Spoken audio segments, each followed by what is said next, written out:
Fire service সংলগ্ন, বিশেষ করে এই ওয়ার্ডে 7 নম্বর ওয়ার্ডে এখানে একটা চাবি আছে, যেটা আমরা কানেকশানে রাস্তা এখন বড় করা হবে।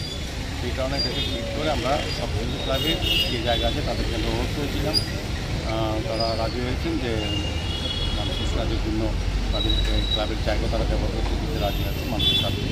যেখানে আজকে আমি জল করে আধিকারিকরা আছেন, আমাদের আগরতলা কর্পোরেশনের আধিকারিকরা ছিল, ইঞ্জিনিয়ার আছেন এবং আমাদের এমএসি মেম্বার আমাদের ওয়ার্ড যিনি কর্পোরেটর ব্যানার্জি সহ এই ক্লাবের সম্পাদক বা ক্লাবের যারা কর্মকর্তারা আছেন তারা সকলে মিলে একটা সিদ্ধান্ত নিয়েছি চাবিটা রাস্তার পাশ থেকে এখন আমরা এখানে ভিতর নিয়ে আসবো। সেই হিসেবে আজকে দেখা এবং সবাই একসঙ্গে সম্মত হয়েছি এই এলাকার জলের যাতে সাপ্লাই বিঘ্নিত হবে, সেক্ষেত্রে আমাদের সহযোগিতা করতে হবে। কিছুদিনের মধ্যে রাস্তার কাজও শুরু হবে, স্মার্ট রোড হবে। সার্বিকভাবে শহরের উন্নয়নের সঙ্গে মানুষের সহযোগিতা করতে